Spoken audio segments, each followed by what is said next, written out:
रायगड, महाराष्ट्रासह देश विदेशातील ताज्या बातम्या पाहण्यासाठी मॅक्स इंडिया लाईव्ह चॅनलला सबस्क्राईब करा आणि बेल आयकॉन दाबायला विसरू नका.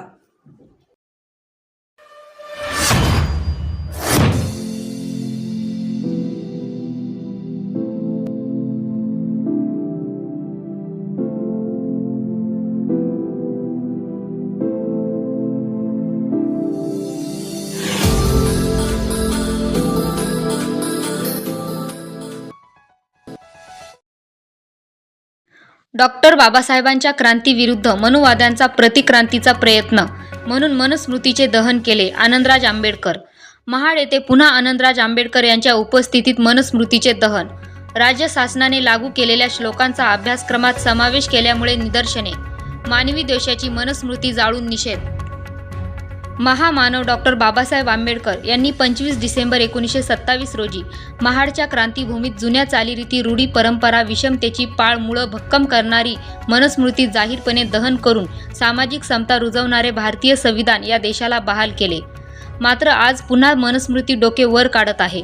मनुस्मृतीतील श्लोकांचा समावेश शालेय अभ्यासक्रमात करणाऱ्या राज्य शासनाच्या निर्णयाचा आज महाडमध्ये निषेध करण्यात आला. यावेळी बौद्धजन पंचायत समितीचे सभापती रिपब्लिकन सरसेनानी आनंदराज आंबेडकर यांची प्रमुख उपस्थिती होती. यावेळी त्यांच्या समवेत असंख्य अनुयायी मनुस्मृती दहन करण्यासाठी महाडच्या चौदार तळ्यावर दाखल झाले होते. महाड शहरातील छत्रपती शिवाजी महाराज चौकातून यावेळी रॅली काढत थेट महाड येथील ऐतिहासिक चौदार तळ्यावर डॉक्टर बाबासाहेब आंबेडकर यांना अभिवादन करून आनंदराज आंबेडकर हे क्रांती स्तंभाजवळ दाखल झाले. त्यानंतर त्यांनी तिथे मनुस्मृतीचे दहन केले.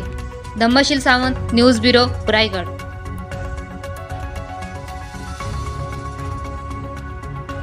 दहन करण्याची वेळ काय परिस्थिती आणि का आपण दहन करतोय?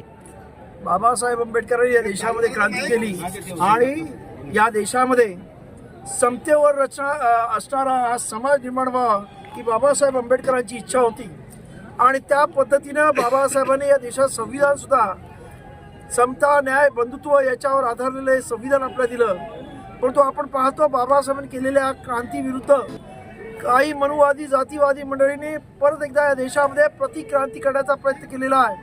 आणि बाबासाहेबांनी जे जे समतेसाठी केलं त्याला विरोध करण्याचा आणि परत एकदा मनुस्मृतीचं एक प्रकारे या इथे प्रस्थापित करण्याचा प्रयत्न, अघोषित प्रयत्न, या इथे पुस्तकामधून मनुस्मृतीचे श्लोक लहान मुलांना त्यांच्या पाठ्यपुस्तकामध्ये टाकून प्रत्यक्ष पद्धतीने मनुस्मृतीचं या इथे प्रस्तावित करण्याचा प्रयत्न केला जातो आणि त्याला आमचा विरोध आहे. कारण या मनुस्मृतीमध्ये माणसामध्ये भेद निर्माण करणारी जाती व्यवस्था, महिलांना, दलितांना, ओबीसीना हे शूद्र आहेत, जनावरांसारखे आहेत अशा पद्धतीची श्लोकामध्ये असणारी भाषणं आणि महिलांना गुलाम आहेत. आणि त्या सतत आई जन्मापासून जन्मल्यानंतर वडिलांच्या धाकामध्ये, त्यानंतर किती खराब नवरा असेल, दारुडा असेल, व्यभिचारी असेल तरी पतीच्या धाकामध्ये, आणि त्यानंतर तो मुलांच्या म्हणजे ती स्त्री मुलांच्या दबावाखाली असायला पाहिजे अशा पद्धतीचं अत्यंत दुर्दैवी वक्तव्य या मनुस्मृतीमध्ये केलेलं आहे. आणि ते समस्त या देशामधल्या सर्वच आमच्या माता भगिनींसाठी अत्यंत घातक आहे. आणि या सर्वाचा विचार करून बाबासाहेबांनी त्या काळामध्ये ही मनुस्मृतीचं दहन केलं होतं. आणि परत एकदा या इथं ह्या मनुस्मृतीला उजाळा देण्याचा प्रयत्न केला जातो. आणि म्हणून 95 वर्षानंतर आम्ही या देशामध्ये हा जो प्रयत्न केला जातो त्याला ठेचून करण्याचा प्रयत्न आंबेडकरी समाज या इथे करत आहे. आणि त्याचाच एक प्रयत्न म्हणून ज्या बाबासाहेबांनी 25 डिसेंबर 1927 या महाड मुक्कामी या मनुस्मृतीचं दहन त्यांचे सहकारी सहस्त्रबुद्धे यांच्या हस्ते केलं. आज मला आनंद वाटतोय की याच मनुस्मृतीचं दहन आम्ही त्या काळचे बाबासाहेबांचे सहकारी सुलभा नाना टिपणीस यांचे नातू मिलिंद टिपणीस यांच्या हस्ते आम्ही करत आहोत. आणि परत एकदा इतिहासाची पुनरावृत्ती करून खऱ्या अर्थानं या देशामध्ये आज सुद्धा बाबासाहेबांचा विचार हाच विचार प्रामुख्याने राहणार आहे.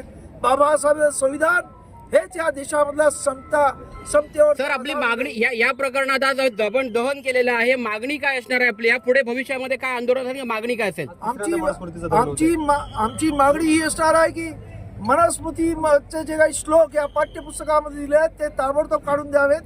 त्याचबरोबर बाबासाहेब आंबेडकरांनी मनुस्मृती का जाळली याबद्दलचे पाठ्यपुस्तकामध्ये म्हणजे अभ्यासक्रमामध्ये विषय असावा.